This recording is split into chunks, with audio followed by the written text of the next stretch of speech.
Bienvenue dans la matrescence, vous écoutez l'épisode numéro 26 de la saison 2. Bonjour à tous et bonjour à toutes. La matrescence, c'est la contraction du mot maternité et adolescence pour expliquer la naissance d'une mère. Et si vous voulez en savoir plus, il suffit d'écouter le premier épisode. Dans ce podcast, on parle du postpartum, du 4e trimestre, de la joie d'être parent, mais de ses difficultés aussi. Bref, on parle de la vie. La matrescence met en avant des femmes et des hommes qui racontent, expliquent et donnent une autre définition à la parentalité, loin de l'image lisse et parfois filtrée aperçue sur les réseaux sociaux. Je suis Clémentine Sarlat, la créatrice de ce podcast. Je suis journaliste de formation dans le sport, à la télé, rien à voir, mais surtout maman d'une petite fille de 2 ans, Ella. Maman, papa, t'aimes? La matrescence transforme la vie des mères, des pères, mais surtout des familles dans leur ensemble, alors parlons-en. Ici, pas de tabou, je vous propose une conversation intime, remplie d'émotions et d'informations. Pour ce 26e épisode, on va parler assez concrètement des réactions que l'on peut avoir avec nos enfants quand la tension monte. Si vous n'avez pas encore écouté l'épisode numéro 16, je vous recommande vivement de le faire avant de démarrer celui-ci. C'est l'épisode avec le docteur Catherine Guéguin. J'ai eu le plaisir de recevoir Héloïse Junier. Elle est psychologue spécialisée dans la psychologie de développement de la petite enfance et de l'adolescence. Elle est aussi auteure de 2 livres, Guide pratique pour les pros de la petite enfance et son dernier que je vous recommande, le manuel de survie des parents, publié chez Inter Éditions. Héloïse partage aussi ses connaissances dans les magazines comme Les Sciences Humaines, Parents ou Ça m'intéresse. Avec Héloïse, on a abordé des concepts importants dans la parentalité et la vie humaine en général. On a parlé du lien d'attachement, de l'ocytocine, des neurones miroirs. Héloïse, elle raconte par exemple comment gérer un enfant qui tape, pourquoi la punition n'a aucune efficacité. Et on a longuement évoquer des questions importantes pour les parents comme le sommeil ou la politesse. Donc dans cet épisode, il y aura beaucoup de concret, de l'anecdote, mais surtout beaucoup d'humour et c'est ce qui transparaît dans son livre. Petit rappel, si vous aimez ce podcast, si vous l'appréciez, n'hésitez pas à aller mettre 5 étoiles sur la plateforme sur laquelle vous écoutez, notamment iTunes ou Apple Podcast. Ça aide vraiment ce podcast à se faire connaître. Je lis tous vos commentaires, merci beaucoup, que vous laissez sur l'application. Et puis vous pouvez nous rejoindre sur les réseaux @lamatrescence ou me rejoindre moi directement @clemsarlat. Très bonne écoute pour cet épisode. Merci Héloïse de me recevoir chez toi. Je suis ravie de t'avoir parce que après l'épisode avec le docteur Catherine Guéguin, il y a beaucoup d'auditrices et auditeurs qui m'ont dit « Ok, mais c'est bien de savoir tout ça, mais maintenant concrètement comment on fait ?» Et donc le docteur Catherine Guéguin m'a suggéré de ton livre. Et génial, t'habites à Bordeaux. Hyper pratique. Très pratique. Et donc ton livre est exactement le manuel de survie des parents est très pratique. Donc on va pouvoir en parler. Alors tu viens aussi d'être maman pour la 2e fois. Absolument. Et je pose toujours cette question dans le podcast par rapport à la matrescence. Est-ce que devenir mère une 2e fois, ça a été différent de la première? Est-ce que tu as vécu une matrescence différente? Alors je pense déjà que j'ai vécu une grossesse différente parce qu'en fait on s'investit davantage, on s'investit différemment en fait quand on voit le petit être à venir, quand c'est un 2e enfant que quand c'est un premier. Il y a moins l'inconnu, on sait l'attachement qui va être créé par la suite. Et après l'accouchement, les premiers temps, effectivement, déjà on a tendance à désacraliser un petit peu les difficultés. On sait que ça passe et je pense qu'être parent une 2e fois c'est beaucoup plus confortable à mon sens qu'être parent une première fois. Même pour les professionnels de la petite enfance, il y a ça, donc tant mieux. Parce que nous on patine aussi, c'est ça que souvent en fait on a tendance à surestimer les compétences parentales des professionnels de la petite enfance. En fait non, rassurez-vous, on galère aussi et donc on galère moins une 2e fois qu'une première fois, ce qui est formidable. Je conseille à tout le monde. Un 2e. Oui, voire un 3e. Alors je voudrais qu'on évoque 3 concepts pour poser les bases dans cette interview. Ouais. Parce que beaucoup de gens, malheureusement, ne connaissent pas et je pense que ça va être une révélation ce que tu vas nous dire. Est-ce que tu peux d'abord m'expliquer ce que c'est le lien d'attachement ? Alors le lien d'attachement, chez le mammifère humain, parce qu'il varie beaucoup selon les espèces aussi, le lien d'attachement chez le mammifère humain, c'est le lien qui se crée entre un parent et un enfant. Il faut savoir qu'il est un enfant ne s'attache pas de manière automatique et spontanée à son parent dès la naissance. C'est un lien qui se construit avec le temps, en fonction des réponses que le parent va apporter à son enfant. Admettons, mon bébé pleure, voilà, il est 10h30, mon bébé pleure, je ne sais pas pourquoi. La réponse que va apporter le parent va permettre au fur et à mesure à l'enfant de savoir compter sur son parent. Et ça, c'est pas quelque chose d'inné, c'est pas quelque chose de... On n'est pas avec cet attachement tout fait, c'est quelque chose qui va se construire au fur et à mesure des réponses que le parent va apporter. Et plus les réponses seront ajustées à l'enfant, dans un rapport déjà en termes de qualité, c'est une réponse, un enfant pleure, on ne laisse pas pleurer tout seul, et on va répondre rapidement, de manière adaptée, plus le lien va se construire. Et l'humain, le petit humain, met entre 6 et 9 mois, c'est très très très très très long, pour s'attacher à son parent de manière pérenne pour le reste de sa vie. Ah oui, tu veux dire c'est long par rapport à d'autres mammifères ? Oui, par exemple, vous prenez une petite oie qui vient d'éclore, par exemple, de son œuf. On a vu tous les photos de Lorraine, c'est l'éthologue qui reste à côté de l'œuf qui éclot. À ce moment-là, les petites oies ou les petits canards, les petits canetons vont suivre l'éthologue jusqu'à la fin, parce qu'en fait, ils vont élire figure d'attachement la personne qui reste à côté de lui quand il naît. Donc ça, c'est formidable. Et nous, c'est beaucoup de temps. C'est beaucoup moins que l'amour. Du coup, ça c'est vraiment un terme d'effort, en fait, que l'attachement se crée. Donc 6 à 9 mois pour que l'enfant...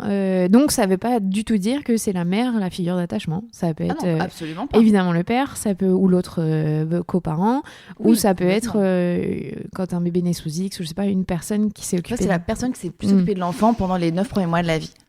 Alors le deuxième concept dont je voulais, c'est même pas un concept, c'est scientifique, c'est l'impact de l'ocytocine dans les relations humaines. Pour celles qui se sont un peu intéressées à l'accouchement, vous savez que l'ocytocine, c'est l'hormone de l'amour qui permet de déclencher l'accouchement. Ouais. Mais dans les relations humaines, ça a aussi un apport hyper important.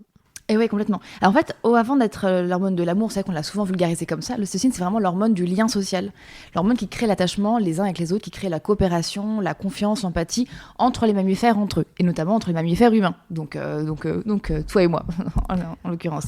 Et en fait, cette hormone-là, elle se sécrète dans plein de situations sociales. Par exemple, quand on a un rapport sexuel, elle se sécrète. Quand on pense à quelqu'un qu'on aime, quand on voit la photo de quelqu'un qu'on aime, c'est vrai que quand on voit la photo de son bébé, ça provoque aussi des montées de lait. Enfin, c'est formidable. La nature est bien faite. Quand on offre quelque chose à quelqu'un, quand on a un regard bienveillant pour quelqu'un, un sourire pour quelqu'un. Demain, tu vas dans le métro parisien, là où tout le monde est déprimé, tu souris à quelqu'un avec une vraie humanité, son cerveau et le tien vont sécréter simultanément de l'ocytocine. Et ça crée de la confiance et du lien social. Alors le pot à pot, par exemple, c'est plein d'ocytocine. Ah oui, complètement. C'est ce qui permet d'ailleurs une grande maturation aussi des prématurés. Je te parle de l'ocytocine parce que, pour les gens, vous lirez son livre, il est très drôle, j'ai trouvé. Tu expliques, par exemple, que tu parles de ces situations où un enfant est dans des états de colère, tout ça, et que lui faire un câlin, en fait, c'est une bonne solution. Et c'est parce que c'est ça, parce qu'il va sécréter de l'ocytocine et pouvoir se calmer. Complètement. Alors c'est contrairement aux idées reçues, en fait. C'est vrai que quand un enfant est en colère, nous-mêmes on est en colère, par contagion émotionnelle, donc on a tout envie de faire, sauf de lui faire un câlin. Et malgré tout, c'est vraiment comme si on lui donnait une petite dose anxiolytique. Le prendre dans les bras va faire que son petit cerveau sécrète de l'ocytocine, donc cette hormone qui va permettre de baisser le rythme cardiaque, la tension artérielle, la respiration, et de créer un état de bien-être chez l'enfant, à condition que le câlin quand même soit sincère. Effectivement, c'est pas pour le jeter par la fenêtre, c'est pas vraiment un câlin, et que ce câlin dure quand même quelques secondes. Et ça permet vraiment à l'enfant de baisser en tension, et c'est formidable d'y arriver. Et est-ce que ça nous fait baisser nous aussi en tension ? Bien sûr, oui. C'est ça qui est chouette. C'est bénéfique. C'est un mini Prozac qu'on se partage. En fait. Et ce que j'aime bien, c'est que je crois que tu donnes en disant ça marche aussi avec le partenaire ou le conjoint. Complètement. Même avec le chien. Enfin, quand ma chienne est un peu stressée, parce qu'elle est un peu stressée, elle vient de la rue, et du coup, quand tu fais un câlin, ça la déstresse en fait. L'ocytocine marche avec beaucoup de mammifères. En fait, c'est super dur parce que j'ai l'impression que toute la société nous a encouragés à jamais répondre à la colère des gens, ou en tout cas à la répondre de manière identique, c'est-à-dire être en colère ou crier ou s'énerver, mais on nous a jamais dit non, en fait, quand quelqu'un est en colère, il y a un problème derrière, il y a quelque chose d'autre, fais-lui un câlin, ça lui fera du bien, et ça te fera du bien à toi aussi. C'est vrai que c'est une lecture de l'être humain qu'on n'a pas l'habitude d'avoir en société, notamment une société qui est vraiment basée sur la violence éducative. On n'est pas dans cette culture de l'être humain, en fait. Effectivement, oui. Le troisième concept qui va faire référence à tout ce qu'on vient de dire, c'est les neurones miroirs. En neurosciences, je trouve que c'est hyper intéressant comme concept. Moi, personnellement, ça m'a fait comprendre plein de situations. Est-ce que tu peux expliquer ce que c'est ? Alors, les neurones miroirs, c'est un concept, c'est une découverte qui était faite déjà à la base, chez le singe, pas chez l'homme. Elle n'a pas encore vraiment été découverte chez l'homme, mais dans les années 90, vraiment de manière complètement hasardeuse. Et aujourd'hui, c'est assez controversé parce qu'on le met un peu à toutes les sauces parfois. Il y a un peu un abus, des fois on dit les neurones miroirs, c'est responsable de tous les apprentissages, de plein de choses, alors qu'en fait, plus ça va, en fait, plus on commence à réduire en fait, le champ d'action des neurones miroirs. Mais néanmoins, un neurone miroir, ça peut agir dans la contagion émotionnelle. En fait, imaginons que tu arrives, je sais pas, tu vas demain chez l'épicier, tu vois quelqu'un qui arrive très en colère, avec une gestuelle très impulsive, très énervée, qui lève les bras au ciel, qui s'énerve au niveau du regard, les sourcils froncés. Donc là, tout ton corps, en fait, va absorber l'émotion de l'autre. Déjà au niveau moteur, parce qu'à la base, le neurone miroir, ça agit sur le niveau moteur, ton impulsivité motrice va être proche de la sienne. C'est-à-dire que ton cerveau, en fait, va faire vivre la même émotion, le même rapport au corps que la personne qui est en face de toi. Donc tu vas avoir les mêmes mouvements que lui, au niveau du faciès, au niveau du corps. Donc Et si aussi- t'étais pas énervé, Ouais, si t'es pas énervé, tu vas le devenir. D'accord. C'est ça qui est dommage, en fait. Mais à l'inverse, si quelqu'un de joyeux arrive, tu vas aussi être plus joyeuse. Mais donc, on estime aujourd'hui que les neurones miroirs participent beaucoup à ce qu'on appelle la contagion émotionnelle.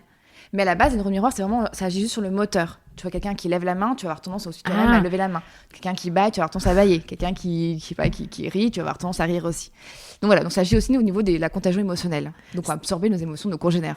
Donc c'est pour ça que si je suis en voiture, qu'il y a quelqu'un qui s'énerve sur moi, ça va m'énerver, alors qu'à la base, j'étais pas forcément énervée. C'est que j'ai absorbé son émotion T'as et absorbé que son émotion. mon cerveau s'est mis en symbiose avec lui et C'est vraiment de la un mauvaise miroir, manière. En fait. Moi, c'est ça, une phase de symétrie, c'est vachement chouette. Mais comment À la base. comment on fait pour ne pas être en neurone miroir sur les émotions dites négatives. Enfin, j'aime pas dire ça parce que aucune émotion n'est négative. Mais en fait. Dans tous les cas, tu absorbes l'émotion de l'autre. Après, ce que tu peux faire, c'est intellectualiser un minimum. Tu dis, voilà, tu connais cette faille-là, tu connais ce piège-là, qui nous piège tous depuis qu'on est né. C'est très ballot, mais c'est comme ça. Tu peux dire, voilà, je sais qu'il est énervé. Ma tendance de mon cerveau va être de s'énerver aussi. Je vais essayer de prendre le contre-coup et d'essayer de voir quelqu'un qui s'énerve pas comme quelqu'un qui s'énerve contre moi, mais comme quelqu'un qui a un besoin insatisfait.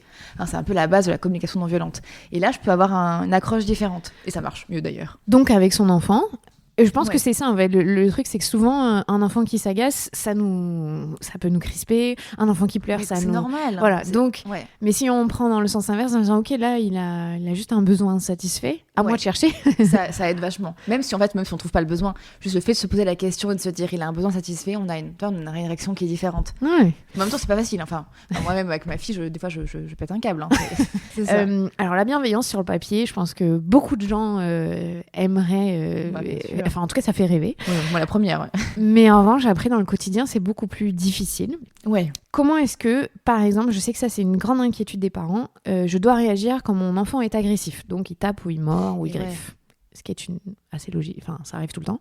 Ouais. Envers qui? Agressif envers qui? Tu veux dire envers un autre enfant? Envers le parent? Voilà, les deux. Alors, à la crèche, des fois, en société, ça arrive. Mais par exemple, il est agressif envers moi. Ouais, d'accord, ok. Ça, c'est le truc que le parent ne supporte pas. Mais je pense qu'en fait, à la base, c'est vrai que j'ai beaucoup de parents qui m'avaient consulté en crèche parce que leur enfant, mais des fois de 1 an et demi, 3 ans, les tapait. Et ils voyaient ça vraiment comme une agressivité à leur égard, comme si c'était pour leur faire du mal. Et ça, c'est dommage, parce qu'en fait, quand on a une mauvaise lecture du comportement, on a une mauvaise réaction. Et souvent, ce que je leur dis, et c'est ce que je vais dire maintenant aussi, c'est qu'en fait, un enfant qui est agressif, c'est pas un enfant qui veut faire mal. Déjà, il n'y a pas de violence chez l'enfant, il n'y a pas de méchanceté chez l'enfant, parce qu'en fait, l'enfant n'a pas la capacité à se décentrer. Un enfant de 3 ans, 4 ans, n'arrive pas à comprendre la portée de ses actes sur l'autre. Et même un enfant de 6-7 ans qui est décentré, qui sait que quand il tape, ça fait mal, quand il est sous le coup de la colère ou d'une émotion forte, son cerveau, qui n'est pas du tout mature, n'arrive pas à réguler cette émotion. Donc ça explose, ça part dans tous les sens. Donc déjà, il faut savoir que ce comportement-là n'est pas adressé aux parents, c'est pas pour vous embêter, c'est pas pour vous casser les pieds, c'est pas pour vous faire souffrir.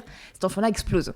Donc il vaut mieux accompagner l'explosion plutôt que réagir à l'agression. Je sais pas si tu vois ce que je veux dire. Si, moi je me suis rendu compte que ma fille, quand elle tape, elle griffe ou elle mord, en tout cas nous, ses parents, tout de suite on sait avec mon conjoint, ok, il y a quelque chose qui t'embête, il y a quelque chose qui va pas, voilà, t'es fatigué ou il y a trop de bruit, ou on arrive à voir derrière et on change la situation pour qu'elle arrive à se calmer. Et complètement, c'est ça en fait, faut changer le contexte. C'est ça, ouais. Mais exactement, tu vois, ton exemple il est très bon. Imagine, c'est souvent l'exemple que je prends en formation, en conférence, un énorme iceberg. La partie visible de l'iceberg, c'est le comportement de l'enfant qui va pas. Donc, c'est l'enfant qui tape, qui griffe, qui mord, qui te crache à la figure, tout ce qui t'énerve toi en tant que parent, fondamentalement parlant. Et en fait, ce qu'on pose pas comme question, c'est pourquoi en fait ce comportement existe. Et ce qui est intéressant, c'est de plonger dans la partie invisible de l'iceberg, la partie cachée de l'iceberg, et c'est là où tous les besoins de l'enfant sont là. Tu te poses la question, est-ce que mon enfant déjà, il a assez mangé ou est-ce qu'il est juste en hypoglycémie? Un enfant en hypo, c'est un enfant qui explose. Comme un adulte, comme nous, comme un mari. N'oublions pas. Est-ce qu'il a assez mangé? Est-ce qu'il a assez dormi? Pareil, manque de sommeil, ça nous met dans nos cerveaux en alerte. Est-ce que je lui ai accordé assez d'attention ce matin? Est-ce qu'il s'est assez dépensé? Et pose-toi la question de tous ses besoins fondamentaux. Et si un ou plusieurs de ses besoins sont insatisfaits, forcément, il va exploser. Et savoir cette lecture de l'être humain qui est en face de toi te permet d'avoir non pas un regard critique, mais un regard empathique envers lui. Et même si tu sais pas pourquoi il est en colère, tu as une vision qui est différente. Enfin, moi, c'est ce que je fais avec ma fille, je vous assure que ça marche. Ça marche presque tous les coups. Tu nous as parlé du lien d'attachement tout à l'heure. Ouais. Est-ce que tu peux aussi expliquer pourquoi, du coup, les enfants, quand ils rentrent de leur journée où ils nous ont pas vus, peuvent tout décharger sur nous et donc... Je crois que c'est très difficile pour les parents quand les grands-parents disent « Ah ben non, mais avec moi, il est toujours super, je comprends pas. » Voilà, ça irrite. Il y a une mère qui te dit « Mais non, mais avec moi, tout va bien, il respecte le cadre. » Et pourquoi quand, avec nous, c'est pas ça? Qu'est-ce que ça veut dire? Alors en fait, ça c'est une question qui revient aussi beaucoup et souvent, c'est l'exemple que j'ai pris dans mon livre aussi, c'est l'exemple que je prends maintenant, c'est imaginons tu vas, je sais pas, à un colloque aujourd'hui avec des collègues à toi et tu reçois pendant ce colloque-là, t'es en congrès, t'es assis sur ta chaise face au conférencier, tu reçois un texto qui te dit que, je sais pas, ton père a un accident de voiture. Et ces collègues-là, avec qui tu es en communication, tu les connais pas vraiment. Tu les connais suffisamment, mais pas vraiment pour pouvoir te lâcher sur le moment. Alors tu vas te retenir, tu vas pas pleurer, tu vas pas sangloter, tu vas avoir une mine inquiète, mais pas non plus décontenancée. Et la journée va se passer, tu vas arriver le soir, je sais pas, en service de réanimation pour voir ton père, ou tu verras peut-être quand même avant le soir. Et là, tu vois ton conjoint, ou là, tu vois ta meilleure amie, ou quelqu'un en qui tu as vraiment confiance. Et à ce moment-là, naturellement, sans que tu maîtrises quoi que ce soit, tout va lâcher et tu vas sangloter dans les bras de la personne en qui tu as confiance. Pourquoi? Parce que cette personne-là, ce sera ta figure d'attachement. C'est une personne avec qui tu t'es construite, c'est une personne avec qui tu as un lien d'attachement et de confiance très fort. Donc ça peut être des sanglots, mais ça peut être aussi de la colère. Ça peut être aussi de la colère. Parce que c'est plus facile d'accepter les pleurs de quelqu'un qui est triste. Et complètement. Que la colère où tu dis qu'est-ce que j'ai fait, pourquoi. C'est ça que les maris, quand ils sont toujours sympas avec leur mère la journée, et le soir, ils nous envoient tout la figure. Par exemple, ou ça peut être, ils sont sympas avec les collègues, et le soir, c'est toi qui prends tout, la moindre réflexion, hop, ils explosent. Et c'est normal. Et c'est plutôt bon signe. Donc en fait, c'est bon signe. C'est ça génial. Faut voir ça comme ça, en fait. Quand ton enfant, il te casse les pieds le soir et qu'il n'a pas cassé les pieds la journée à quelqu'un, et ben c'est une marque d'affection. C'est plutôt top. Dans ton livre, tu as un chapitre où tu poses la question dois-je punir, priver pour faire obéir mon enfant? Ouais. Est-ce que tu veux expliquer pourquoi la punition est inefficace? C'est pas notre culture en fait. Depuis le début, en fait, on nous apprend quand on est parent à punir l'enfant. Et la punition, je pense qu'elle fait partie de la culture française pour plein de raisons. C'est vrai que la religion, la psychanalyse a beaucoup alimenté cette question de la punition. Mais c'est vrai que pour nous, être parent sans punir, parfois on sait pas du tout comment faire.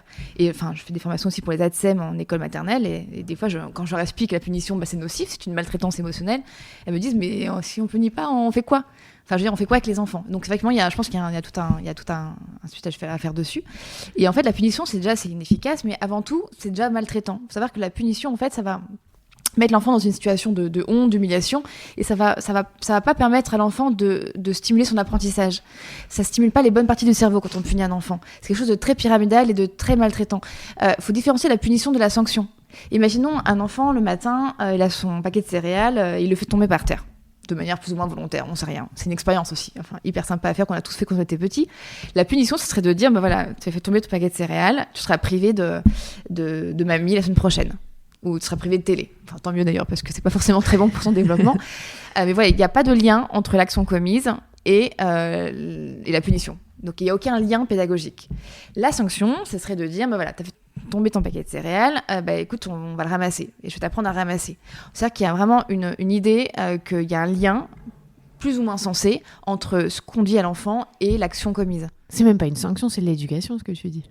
C'est la sanction, c'est l'éducation, au sens positif du terme. Ouais. C'est ça que ça peut être mal compris aussi. C'est un apprentissage, en fait, tu lui offres la possibilité de... Quand on répare l'action commise. Mais c'est pas toujours possible, dans des situations. Et j'aime bien parce que tu utilises le mot expérience. On aurait tous naturellement dit il a fait une bêtise.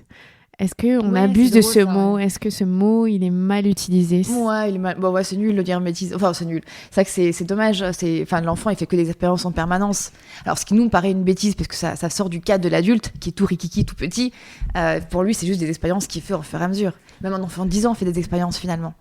Même à 30 ans, je fais des bêtises encore, je le dis, donc je fais des expériences. Non, mais c'est vrai. Mais ouais, on expérimente. Enfin, c'est une vision vraiment très négative de l'expérience, en fait, je pense. Pourquoi est-ce que tu viens de parler du cadre de l'adulte qui est rikiki et l'enfant, lui, il explore? C'est Qu'est-ce qui fait que nous, adultes, on s'est autant restreint et on n'arrive pas à avoir la beauté de l'enfance? Je pense qu'adultes, nous, on est conditionnés. Enfin, tu vois, je voyais hier avec ma fille, il pleut tout le temps à Bordeaux en ce moment, depuis 2 semaines. Non. Dépressionnelle. Il y a des flaques d'eau partout. Donc, qui dit flaque d'eau enfant, voilà, on sait ce qui va se passer. Et je voyais une flaque d'eau hier. Moi, dans ma tête d'adulte, je contourne la flaque d'eau parce que voilà, je sais que je peux avoir les pieds mouillés. Mais un enfant de 3 ans, 4 ans, 5 ans, quand il voit une flaque d'eau, il saute dedans. C'est ce qu'on appelle l'affordance. C'est-à-dire que n'importe quel enfant dans le monde voit une flaque d'eau, va sauter dedans. Après, et c'est pareil, quand tu vois une barrière, il va monter dessus. Quand tu vois un toboggan, il va grimper à l'envers. Et en fait, il est conditionné. Enfin non, non pas conditionné. Il est programmé. Son cerveau est programmé pour avoir telle action avec tel objet ou telle partie de la chaussée. Et en fait, nous, adultes, on a été conditionnés par l'éducation à mettre de côté cette programmation naturelle. C'est vrai qu'il y a vraiment un décalage entre l'enfant, son cerveau et sa prédisposition naturelle, et notre cadre rikiki d'adulte d'éducation où une chaise, ça se fait pour s'asseoir dessus, ou une table, ça se fait pour poser un verre dessus, et une flaque d'eau, ça se fait pour la contourner. Enfin, tu vois ce que je veux dire? Il y a vraiment un décalage total. C'est ce qui crée beaucoup d'ailleurs de frustration, je pense, au quotidien entre adultes et enfants. On se comprend pas forcément. C'est pas le même monde en fait. Ah oui, non, c'est clair. C'est fou d'ailleurs, ouais. Mais c'est pour ça que je trouve que les enfants nous challengent beaucoup, parce qu'ils nous demandent de faire tomber toutes ces barrières qu'on s'est construites dans notre vie adulte. Idéalement. Et de dire, ah bah ouais, en fait, oui, tu peux monter le toboggan à l'envers, il n'y a rien de grave. Tu vas sûrement glisser parce que c'est dur. Ils les enfants et les toboggans. C'est vrai. On a du mal à faire ça, oui. C'est vrai. Il y a un thème que tu abordes sur plusieurs points, qui est le sommeil, qui est, je pense, sûrement le sujet le plus difficile. Ouais, le plus difficile. C'est vrai. Donc, tu parles là des difficultés d'endormissement, par exemple, de l'enfant. Ouais. Avec l'épisode sur avec le docteur Catherine Guéguin, on a bien dit que laisser pleurer, c'est pas efficace. Mais qu'est-ce qu'on peut faire, du coup, si on le laisse pas pleurer, l'enfant, pour l'accompagner pour dormir? Alors, il y a plein de choses à faire. Déjà, il y a plein de rituels à mettre en place. Il faut savoir que pour un enfant, dormir, c'est pas cool du tout. Déjà, ça, c'est pas vendeur. Ça, c'est comme pour nous, payer les impôts, c'est pas vendeur. À la base, les enfants n'ont pas envie de dormir. Mais c'est normal parce qu'en fait, ils doivent quitter une activité plutôt sympa avec beaucoup de gens, une animation, une pièce éclairée, pour se trouver tout seul dans une pièce, dans une chambre, où après ils vont avoir des rêves, des cauchemars, ils vont connaître un peu une solitude. Il faut savoir que le sommeil, à la base, est fait pour être partagé. Chez nous, mammifères sociaux, on ne dort pas seul. Sauf chez nous, dans nos conditions occidentales. C'est ce qui crée un peu des choses un peu compliquées chez l'enfant. Donc on peut faire en sorte que cette transition compliquée entre le fait d'être en train de jouer avec son chien et ses parents dans le salon et le fait d'être endormi seul dans son lit on va faire en sorte que cette transition soit plus douce possible. Et on met en place des rituels du coup pour ponctuer un peu cette transition pour que l'enfant puisse se laisser de plus en plus aller vers le sommeil. À commencer déjà par manière très physiologique, à enlever les écrans et les jouets trop stimulants et qui vont permettre justement à la mélatonine de l'enfant de se sécréter et de favoriser l'endormissement. Tu as parlé de quelque chose de très important. Je pense dans notre société occidentale, on a une vision du sommeil qui est complètement décalée par rapport aux besoins humains. Tu expliques bien dans ton livre qu'on est la seule société à ne pas faire dormir nos enfants avec nous quand ils sont petits. Par une peur très bizarre de se dire qu'ils vont rester avec nous jusqu'à 18 ans. C'est ça. Pourquoi est-ce que le cododo il est autant diabolisé alors qu'on connaît les effets positifs aujourd'hui ? Alors, sans entrer vraiment dans la polémique, mais c'est vrai que le cododo en France, du moins, en France, c'est vraiment un tabou. C'est comme le fait de faire fumer de la cocaïne à son enfant. Je veux dire, c'est vraiment un tabou énorme. En fait, la religion catholique en grande partie, la psychanalyse, a mis progressivement une distance entre le corps de l'adulte et le corps de l'enfant. Pour des raisons diverses. Ça peut être l'inceste, ça peut être l'infanticide. Donc, au fur et à mesure, plus ça allait et plus les mœurs allaient vers une distance vraiment importante entre le corps de l'enfant et le corps de l'adulte. Du coup, le cododo et tout le fait d'être proche de son enfant a été plus ou moins diabolisé. C'est le cododo, mais c'est aussi le portage. Parce que pendant très longtemps, le portage était complètement controversé. L'allaitement aussi, pendant très longtemps, il a été controversé. Enfin voilà, dès qu'il y a une proximité corps à corps entre l'adulte et l'enfant. Or, on oublie que l'enfant, il naît profondément immature, mais plus immature que le girafon ou le chiot ou le chat, le chaton. Et du coup, il est fait pour être en corps à corps avec le parent. Donc là, on revient un peu aux sources, mais c'est vrai que la culture française ne va pas dans ce sens-là. Donc c'est logique qu'un enfant de 2 ans ait des crises d'angoisse ou ne veuille pas aller dormir s'il est séparé de son parent. Mais même nous, en fait, des fois, quand notre conjoint part en déplacement, mais on dort moins bien aussi. Enfin, le sommeil est vraiment fait pour être partagé. Et effectivement, la nuit, on est plus vulnérable, on est plus soumis aux cauchemars, aux inquiétudes. On a tous connu des inquiétudes la nuit qu'on n'avait plus la journée. Donc, on est plus fait pour partager ça avec des êtres sociaux, à nos congénères. Là, je parle de mon exemple personnel. Ouais. Notre fille, elle a fait du codo pendant longtemps et après, elle a dormi dans son lit par terre. Et aujourd'hui, elle vient toutes les nuits, au milieu de la nuit, nous rejoindre Ouais, ça, c'est classique. dans le lit. Et ça aussi, est-ce que c'est classique dans le sens où c'est un moment leur cerveau comprend qu'ils se retrouvent seuls et Mais ce qui est sûr, c'est qu'en fait, la nuit, les enfants n'enseignent pas forcément des cycles de sommeil et parfois, elles se réveillent après un cycle. Là, boum, pic d'anxiété, elle voit qu'il fait nuit, je sais pas, elle se trouve, elle a fait un cauchemar, elle pense à ses parents. Naturellement, elle est programmée, son cerveau est programmé pour retrouver l'ocytocine, donc la proximité avec son parent. Donc en fait, quand ils viennent nous voir la nuit, à 2h du matin ou à 4h, ça montre que son cerveau fonctionne bien. ils ont besoin Ils sont d'ocytocine. programmés pour le faire. Ils ont besoin de leur shoot d'ocytocine. Ou sinon, les pics avant de dormir, on leur fait une perfusion d'ocytocine. Mais oui, en fait, ils réagissent juste bien. C'est nous, adultes, qui sommes conditionnés à la distance corps à corps, adulte-enfant, qui fonctionnent mal, en fait. C'est ça qui est bizarre. Eux, ils fonctionnent selon leur gène, en fait. Leurs besoins Et leurs physiques. besoins, ouais, complètement. Et jusqu'à quel âge ils ont ces besoins physiologiques d'être près du parent? Alors ça, c'est très compliqué comme question, parce que du coup, je dirais bien pour la nuit. Ouais, pour la Parce qu'il nuit. n'y a pas vraiment d'âge, en fait, pour la nuit. Enfin, on a tous cette prédisposition à dormir Ensemble, en fait. Ouais, Même ensemble. adultes. Ouais. Même adulte, c'est ça qui est fort, en fait. Donc oui, sur le sommeil, on a adultes, enfin être humain, on a Ouais. besoin de dormir ensemble. Oui, complètement. Donc il n'y a rien d'anormal à ce que notre enfant nous rejoigne dans le lit ou ne veuille s'endormir que dans notre lit, parce que Et ça arrive ouais, aussi ça. C'est tout à fait normal en fait. Et nous-mêmes, en fait, on serait pareil. On est pareil. On est des mammifères sociaux et on est vraiment fait pour dormir tous ensemble. On verra rarement en fait, même je sais pas, ne serait-ce qu'un louveteau dormir loin de ses parents loups. Enfin, ça paraît complètement insensé. Et nous, on a fait des chambres à part pour les enfants, on les a isolés pendant la nuit, le moment où ils sont le plus vulnérables et les plus sujets au stress et à l'anxiété. Ça va contre la nature en fait. Ouais. Donc clairement un nourrisson qui vient de naître, Oh, petit chou. il faut vraiment pas le mettre loin dans une autre chambre. Ouais, non, vraiment pas, ouais. Enfin, idéalement. Et Après- c'est vrai que c'est compliqué pour certains parents, il y en a, ils y arrivent pas. Ah, je pense que déjà, il y en a qui ont peur, en fait. Il y en a qui ont peur d'être esclaves de leur enfant. Il y en a qui ont peur, en fait, que leur enfant, après, ne quitte jamais leur chambre. Et ils se disent, vraiment, j'ai un coup des parents, hein, si à 3 semaines, il n'a pas sa chambre, ils se sentent déjà un peu trop dans la fusion avec l'enfant, ils sont sujets aux reproches de leur famille. Et ils ont vraiment peur que ça dure toute la vie, en fait. Il faut savoir que tout est transitoire, tout est une phase, et que ça finira par passer. Et que l'enfant, quand il sera tranquille, il sera serein la nuit, il aura lui-même peut-être envie aussi de connaître un petit peu plus d'autonomie la nuit. Mais il faut leur laisser le temps. Et il n'y a rien de figé. J'ai aussi eu beaucoup d'auditrices qui parlaient du fait que celles qui allaitaient, il y a une phase où ils se réveillaient plus la nuit, leur enfant, et d'un coup se réveillent et ils redemandent des tétés qu'ils ne demandaient plus. Et je crois que ça arrive aussi avec le biberon. Est-ce que ça, c'est un besoin physiologique de manger ou c'est un besoin de se rassurer d'ocytocine? Alors ça, c'est en même temps, l'ocytocine, l'un va avec l'autre. Ouais. Forcément, quand il y a une tétée, il y a vraiment de l'ocytocine qui est sécrétée en parallèle. Tout dépend en fait de la maturation neurologique de l'enfant, mais c'est vrai qu'on connaît des phases comme ça de transition où des fois l'enfant réclame beaucoup plus la nuit, et puis la proximité aussi du parent fait que l'enfant est un peu plus stimulé au niveau de l'odorat, et du coup, peut-être il va réclamer davantage. Mais dans tous les cas, effectivement, ce sont des phases qui finissent par passer également.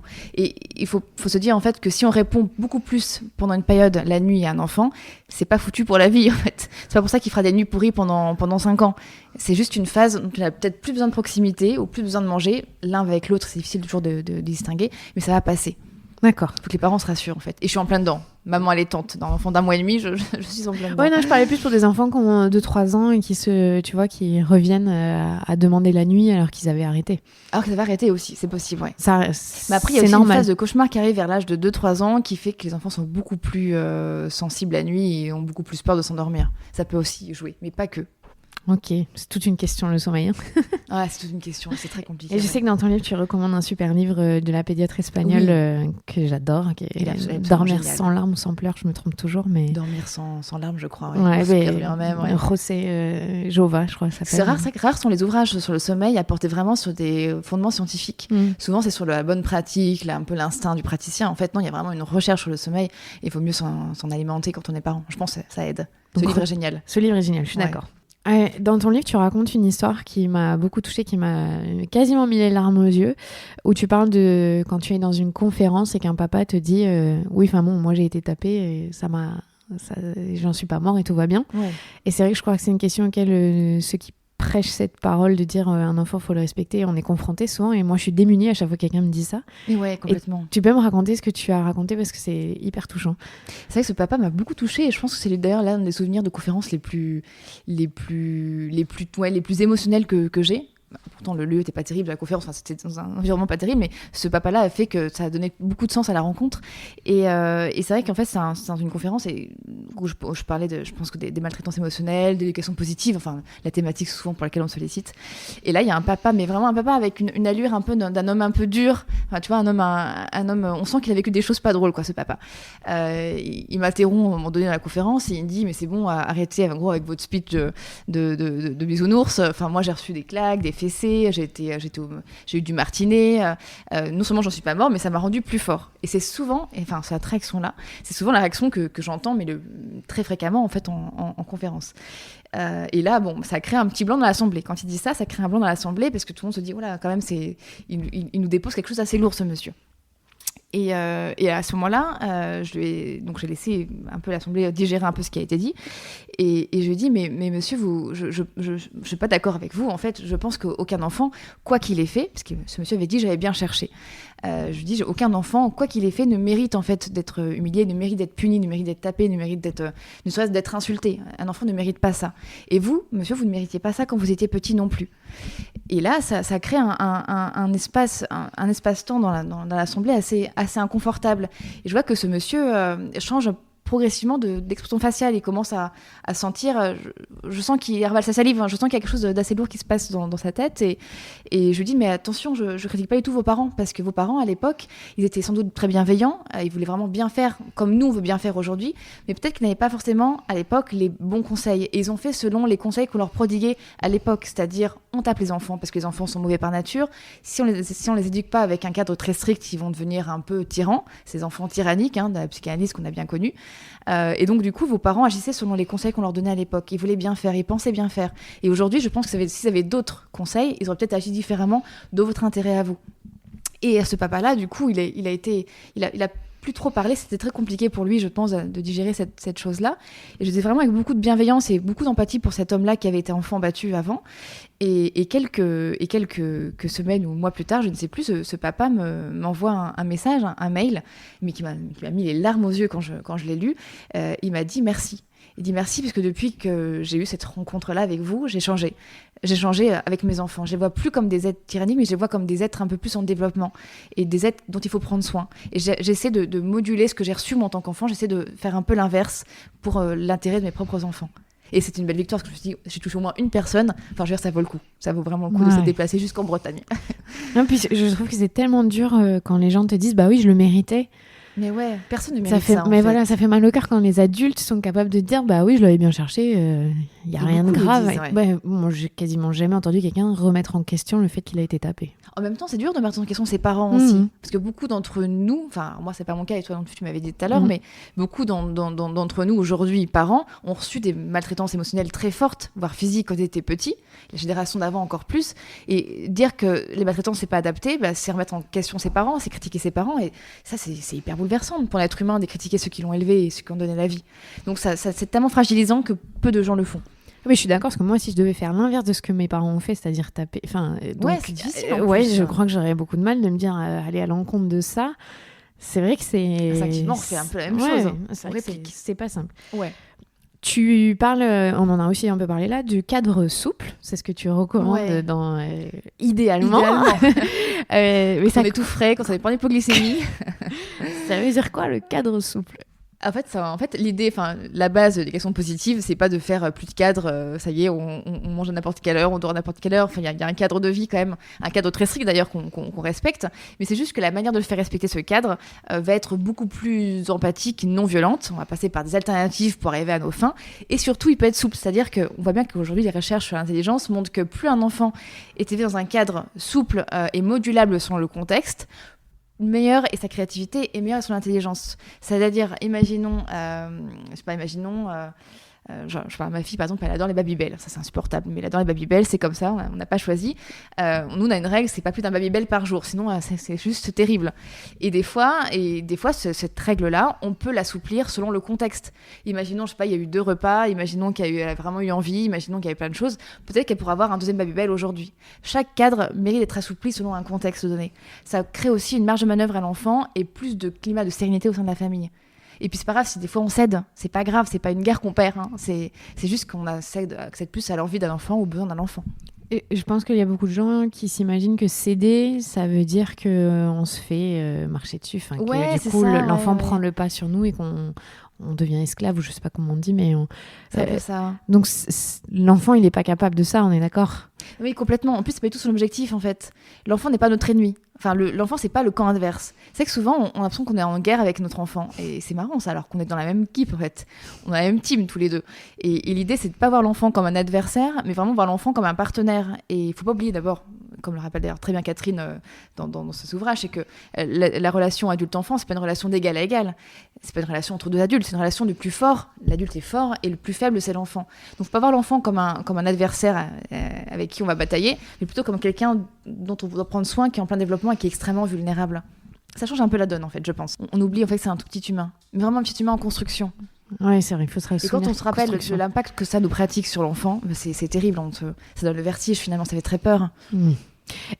J'ai déjà eu vent de ça, d'histoires de parents qui, on reparlait du sommeil, mais qui ont consulté des spécialistes du sommeil, je mets des guillemets parce que ça me fait mal au cœur tellement de le dire, qui leur conseillent donc les 5, 10, 15 minutes, et l'enfant en a... Encore Et- aujourd'hui? Ouais, bien sûr. Ah ouais. Et est tellement marre, enfin c'est tellement dur pour lui qu'il vomit. Non, c'est horrible. On est d'accord, un enfant ne peut pas se faire vomir. Bah ouais, non, mais c'est complètement affreux. Ah oui, non, complètement. C'est son corps qui réagit, qui Ouais, est un en trouble de détresse. stress en fait. Mm. C'est que l'amygdale surchauffe à force d'être sollicitée par des éléments très stressants comme le fait de rester seul dans une pièce. Mais effectivement, la méthode du 5-10-15 qui était très à l'époque très mise en avant et vue comme une découverte fondamentale, maintenant on en revient. Et beaucoup de praticiens qualifient cette méthode du 5-10-15 comme une torture émotionnelle. Et personnellement, c'est ce que je pense aussi. Et effectivement, on ne laisse pas un enfant, on n'éduque pas un enfant au sommeil. Déjà, un enfant sait dormir naturellement. Et laisser un enfant seul dans une pièce pour dormir, et plus ça va, plus le temps est long, les 5 minutes, 10 minutes, 15 minutes, c'est vraiment de la maltraitance émotionnelle pure. C'est que on lui apprend en plus à ne pas compter sur son parent. Alors là, l'attachement, il est pas top non plus. Il faut penser aussi à toutes les répercussions.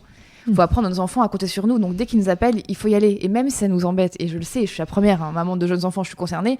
Et malgré tout, même si on est fatigué, même si on a une journée pourrie, il faut quand même y aller. Il faut leur montrer qu'ils peuvent vraiment compter sur nous. Dans ton livre, tu parles dans un chapitre de la politesse. Oui. Je pense aussi que c'est très français. C'est vrai.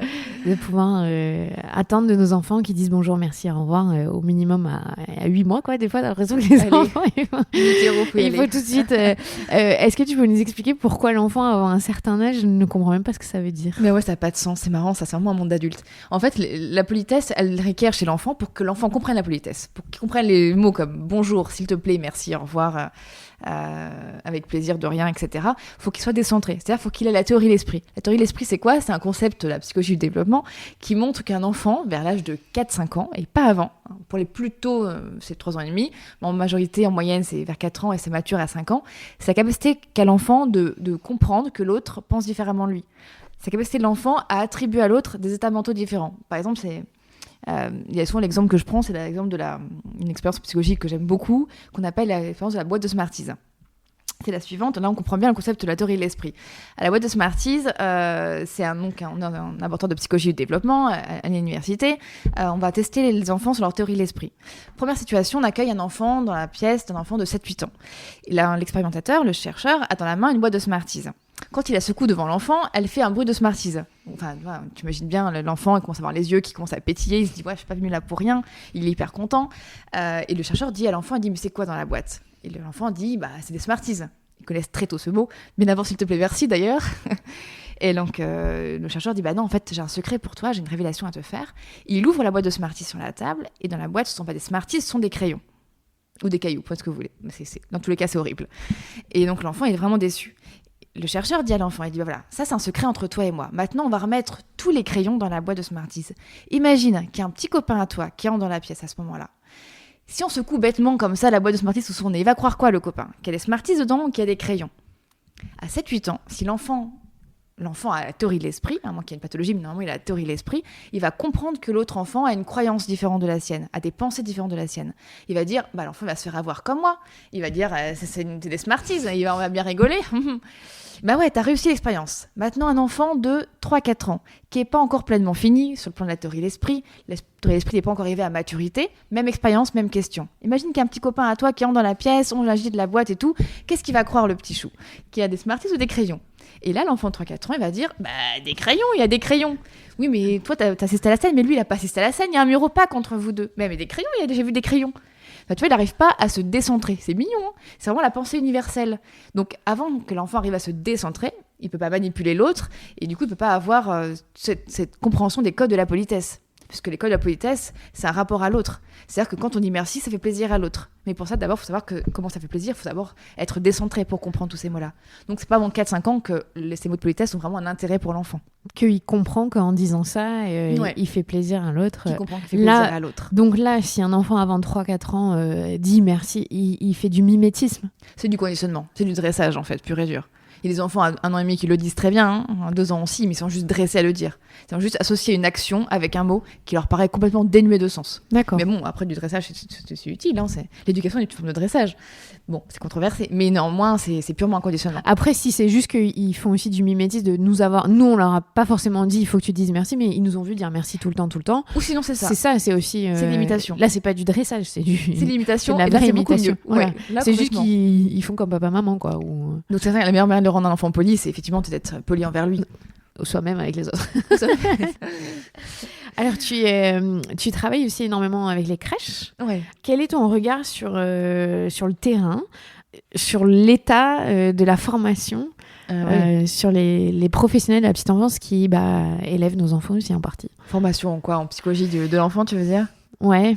Alors, j'apprécie beaucoup les professionnels de petite enfance. Je travaille avec elles depuis très longtemps et j'ai beaucoup de respect pour ce qu'elles font parce que c'est un métier qui est difficile. Mais c'est vrai que leur formation est dans l'ensemble, assez mauvaise, notamment en France où en fait leur formation, le problème, c'est qu'elle n'est pas basée sur des fondements scientifiques. C'est-à-dire que les formateurs des professionnels de la petite enfance aujourd'hui sont en grande majorité baignés un peu par la psychanalyse ou par des notions qui sont plus d'actualité.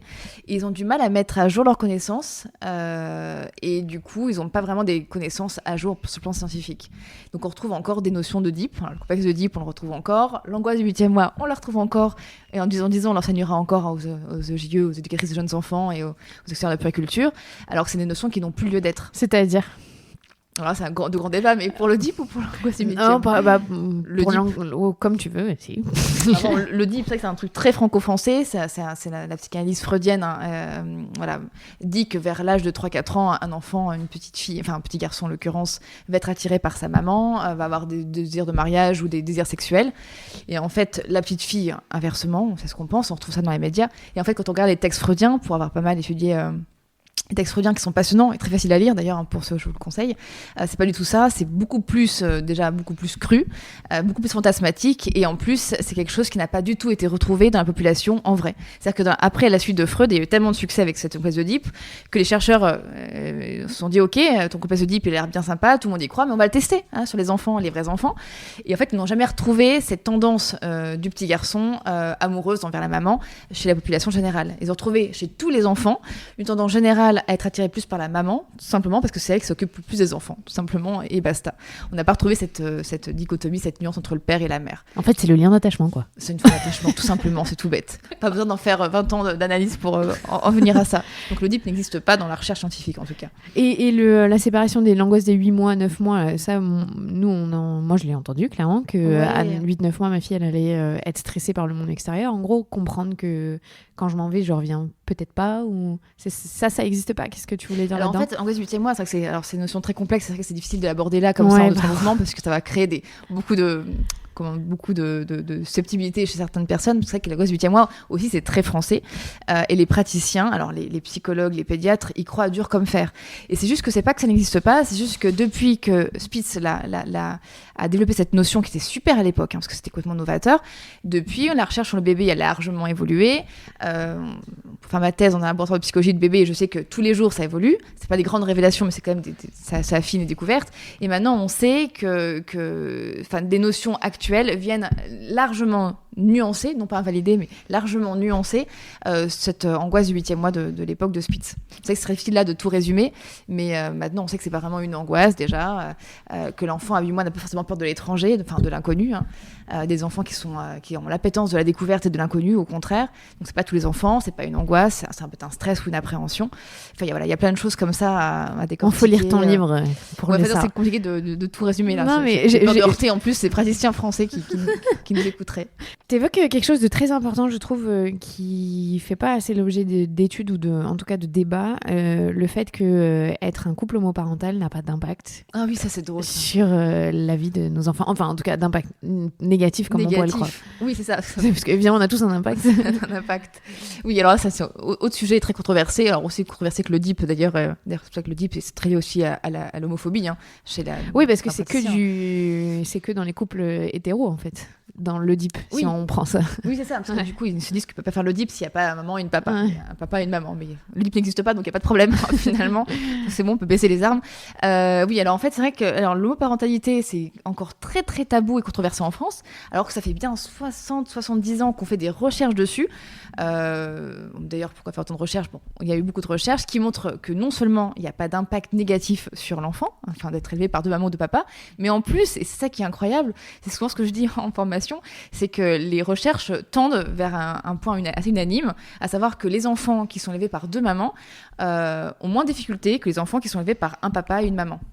Alors on a plus de recherches, on a plus de recul sur les recherches sur les deux mamans plutôt que les deux papas, parce qu'il y a plus de mamans lesbiennes, il y a plus de couples homoparentaux lesbiens qu'effectivement que d'hommes, parce qu'effectivement on n'a pas de possibilité. Mais néanmoins, donc les recherches tendent vraiment à cette idée qu'être élevé par deux mamans, c'est plus chouette. Ça fait des enfants qui sont moins sujets à des troubles de comportement, l'agressivité, les difficultés. C'est bien. Comme quoi les femmes, nous sommes les garants. Non, mais je suis sûre que très bien aussi sur les couples homoparentaux. Mais oui, bien sûr. Mais n'empêche, vous voyez, c'est assez étonnant. Les chercheurs n'auraient pas pensé en fait arriver à un impact plus positif que la population générale, quoi. Enfin, c'est assez drôle. On peut laisser tranquille et on peut leur souhaiter une belle parentalité, je pense. Bah, c'est bien qu'il y ait des études qui le montrent, comme ça fait taire un peu. Ça fait taire un peu, mais néanmoins, ça fait pas taire. Non, fait pas taire, en fait, pas assez. Les gens ne lisent pas les études. C'est bien dommage. Ma dernière question, elle est provoque, mais tu t'en fais ce que tu veux. Ouais. C'est quoi un bon parent ? Un bon parent, enfin, c'est une question hyper compliquée, ça. Je pense que le bon parent... Déjà, je pense que le parent parfait n'existe pas. Je pense que déjà, c'est une J'ai base. pas dit parfait, tu vois. Ouais, c'est vrai, ça va du parfait. Heureusement que de toute façon, il n'existe pas. Un bon parent, je pense que c'est un parent qui... C'est vraiment la question que je me posais tout récemment quand j'avais ma fille. Je me demandais si j'étais une bonne mère. Parce que je suis énervée sur elle. Elle est insupportable, objectivement. Je suis énervée sur elle et je me suis demandé si j'étais une bonne mère. Et en fait, je pense que le bon parent, c'est le parent qui va réussir, comment dire, à s'excuser en fait quand il dérive. Enfin, tu vois, on a tous des moments où on n'en peut plus, des moments où en fait on pète un câble, on est fatigué, on trouve notre enfant insupportable, beaucoup moins supportable que celui du voisin. Et je pense que ce moment-là, en fait, de se dire que voilà, là j'ai pas été cool, là j'ai pas été adaptée, j'ai fait un truc vraiment qui n'était pas respectueux de mon enfant, et ça d'aller s'excuser et de rebondir. Je pense que c'est ça être bon parent, c'est faire au mieux. Mais tu vois, avec cette notion de respect de l'enfant. Oui, c'est faire au mieux, mais en ayant conscience qu'on a un être en développement en face à nous. Ouais, c'est ça en fait. Ouais, c'est prise en compte de la vulnérabilité de l'enfant en face, en fait. Mais c'est aussi avoir cette humilité de se dire, bah voilà, des fois, je me trompe et je réajuste et je vais tout faire au mieux pour que tu t'en sortes le mieux. Mais on sera jamais parfait, mais on peut vraiment tendre vers cette bientraitance au quotidien. Mais on sait que c'est pas évident. Et c'est renoncer juste à être parfait et nos enfants sont pas parfaits non plus et on va tous vers un même but et c'est déjà pas mal. En fait, j'ai vraiment une dernière question. Ouais. Est-ce que tu as la sensation sur le terrain que les choses évoluent et qu'on commence à un peu plus prendre en considération l'enfant tel qu'il est, ou on est encore vraiment dans une société qui prône la violence éducative ? Je pense qu'on est vraiment en pleine transition, en fait, là. Là, il y a un grand duel, je pense, entre ceux qui prônent la violence éducative, qui sont encore dans ces pétris en fait de ces violences-là, et ceux qui sont plus axés vers les neurosciences, et la pédagogie positive et l'éducation positive. Et on est en pleine transition. Et je vois que dans les conférences, dans les assemblées, il y a souvent deux équipes en fait. L'équipe pro-violence éducative et l'équipe pro-violence positive, j'allais dire. Non, lapsus, éducation positive. Et on est vraiment en pleine transition entre les deux en fait. Et je pense qu'il faut peut-être encore 1 ou 2 générations pour vraiment se pétrir de l'éducation positive. Ça prend du temps de changer l'être humain.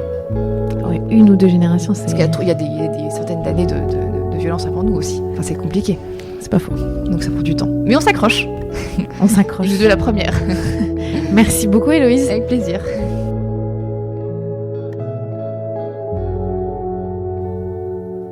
Merci d'avoir écouté ce 26e épisode. Merci à Héloïse Junier. Je vous rappelle, elle est psychologue spécialisée dans la petite enfance et l'adolescence et elle a écrit un livre, le manuel de survie des parents, qui est très drôle, très imagé, très efficace.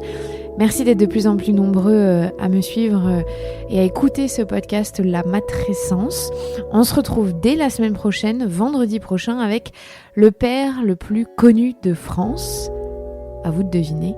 Rendez-vous vendredi prochain. Très bonne journée, très bonne fin de week-end, peu importe. À plus.